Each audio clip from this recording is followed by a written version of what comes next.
BingX, a trusted global crypto exchange. Trade spot, futures, or copy top traders easily.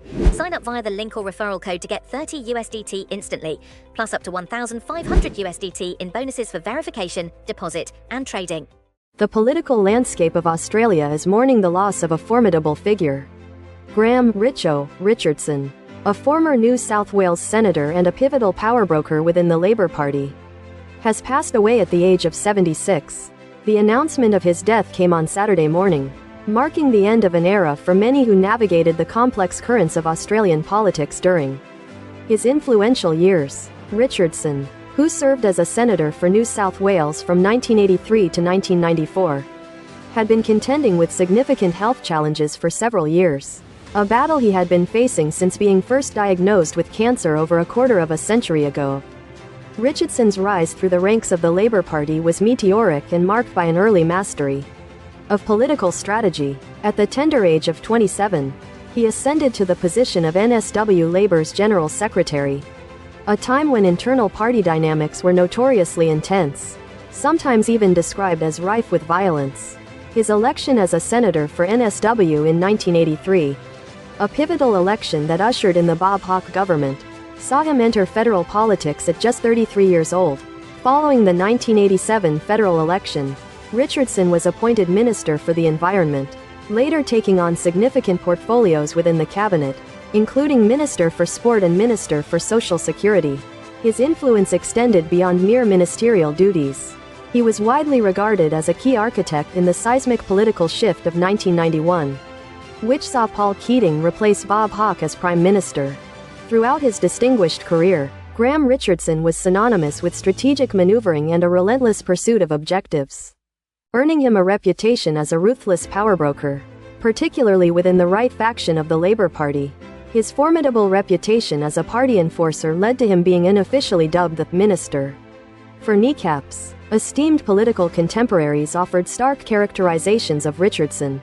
Former Health Minister Neil Blewett famously described him as an Antipodean Machiavelli and the arch-proponent of vested interests.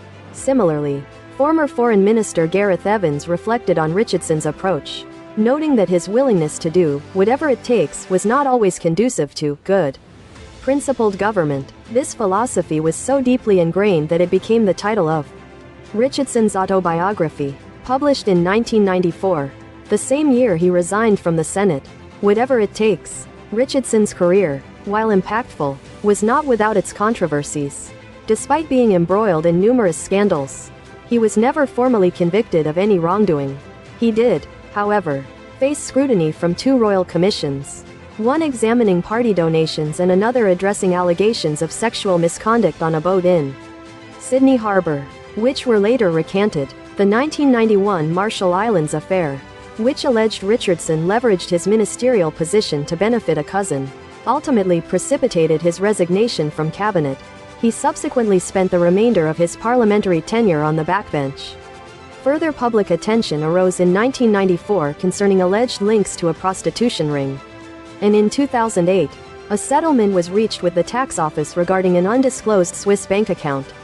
Beyond his direct political involvement, Richardson also played a significant role in the organization of the Sydney 2000 Olympic Games, serving on the Sydney Organizing Committee for the Olympic Games Board and notably as the mayor of the Athletes' Village. In the years following his parliamentary career, Richardson established a new public persona as a sharp and unapologetic media commentator.